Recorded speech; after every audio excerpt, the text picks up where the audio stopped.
Hello, my friends. Welcome back to our next episode of Desire Dialogues, the podcast, the place to be where the space is non-judgmental. We get real about relationships, intimacy, and everything in between. So today we're going to tackle a big one: how to ask for what you want in bed without feeling awkward or embarrassed. Like, hey, oh my gosh, asking for what you want is so vulnerable, but it's truly the key to unlocking that deeper intimacy and more satisfying experiences. So I'm going to break it down for you step by step with some examples on how you really can communicate clearly, confidently, and openly. All right. Hi, my friends. For those who do not know me, I'm Lauren, sex, love, and relationship coach, helping individuals and couples authentically reignite their spark, boost libido, and embrace their true sexuality. All right, let's make your love life unapologetically you and more pleasure-filled and deeply satisfying. All right, so today, I get it, right? Asking for what you want is so vulnerable. So why asking matters? No one's a mind reader. Your partner may be amazing, but they can't know your preferences or fantasies unless you tell them, right?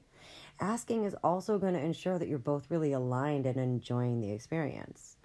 This is also going to strengthen your intimacy. It shows your partner that you value your relationship enough to be honest about what you need.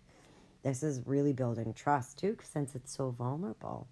This is going to boost satisfaction for both of you, for both partners, right? Or all partners involved, whatever relationship style you have, right? When you ask for what you want, you're more likely to enjoy yourself. And your pleasure can enhance theirs too. So let's talk about some mind shifts that really help ease the awkwardness, right? First off, this is normal. Everyone has preferences, and expressing them is supernatural.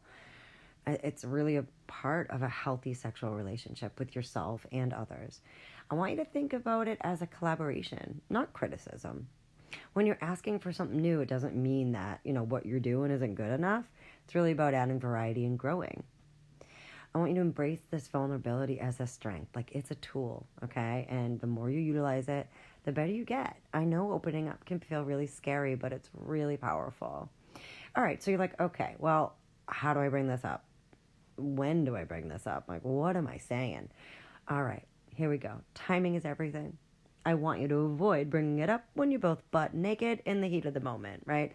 That can feel like a lot of pressure, and you're more vulnerable because you're naked, right? This is one of those kitchen table type of talks, right? Choose a time when you're both relaxed, right? Set the scene. You want to have a nice non-judgmental space, somewhere comfortable where you're comfortable talking openly.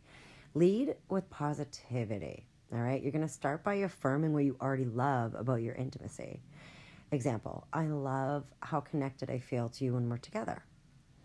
So you're always going to start with gratitude, right? So I love how attentive you are to me in bed, and I feel so lucky to have a partner who cares about me. Please be mindful to use I statements because you're only focusing on your feelings and desires, right? So example, I've been thinking about how much I'd love to try specific thing, right? Excuse me. So be specific and clear. Like, the more specific you are, it leads so much less room for miscommunication, right? Like a vague request of like, can we spice things up? Instead, try, I'd love for us to experiment with whatever it be, like a new position or sensory play or threesomes, whatever works, right? And you're going to frame it as an invitation. Would you be open to exploring this with me? I think it could really be fun for all of us. And here's the thing, like, I get it. You got these, the fears, right? So like, let's overcome some common fears here. First off, that fear of rejection. Your partner, just remember, like, your partner saying no to something, a specific idea, doesn't mean they're saying no to you. When you keep the dialogue open, it's fine. It's like, if that's not your thing, we can talk about other ways to explore together. The fear of embarrassment, right? Like, your desires are valid. Normalizing talking about intimacy the same way you talk about any other part of your relationship, or like what you want for dinner, just normalize it, right? And we also get this fear of like, what if I hurt their feelings, right?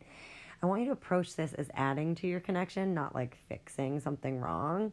So, for example, you could say, I love what we already do. And I think adding this can make things even more exciting. So, some tools to facilitate the conversation. You got some erotica, media. So, like, use books, movie, audio erotica to kind of spark conversations about what you may want to try. So, like, example, I heard this story where they did such and such. What do you think about that? There's also a yes, no, maybe list. This is one of my favorite tools. Email me yes, no, maybe list, and I'll get it right to you. This is a list that outlines different sexual activities that allow you guys to both, check off what you might be interested in, what you're interested in doing, what you're interested in having done to you, and then you can go through them together and see where you both kind of checked off the same thing. And you can add it to the sex menu. We also have communication cards and games. There's a lot of good ones. Conversation prompts designed for couples to make the discussion fun and like less intimidating. I also have a 30-day connection challenge of communication and also sexual activities. So 30 of each of those. So email me 30-day connection and I will hook you up with that on how to get that. So here's the thing, like, how do I handle their response, right? If they're excited, celebrate. Plan how you're going to explore together. Then, on the other hand, if they're unsure, give them a little bit of time to, like, think about it, but keep the conversation open. You could say something like, I understand this is new for you. We can take it slow or kind of talk more when you're ready, right? If they're not interested, you can say something like, I respect that. Let's find something else we're both excited about, right? Benefits of asking for what you want. So many. Deeper connection, your increased confidence, you're feeling super fucking empowered. You have better communication outside of the bedroom, right? This strengthens your overall communication skills. So my friends, at the end of the day, like asking for what you want in bed doesn't have to be awkward, all right? It's a tool you're going to build, and it's a natural part of a healthy, thriving sexual relationship. So just remember to like approach that conversation with that positivity, openness, spirit of collaboration. Go ahead and, invite them in, right?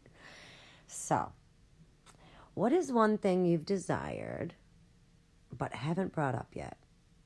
You can start by writing it down or discussing it with like a trusted friend. You can practice, right? With the examples that I said, before with those type of words, little scripts, right?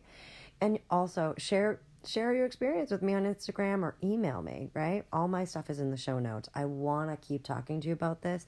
So let's keep this conversation going. Until next time, keep communicating, keep connecting, and always honor your desires.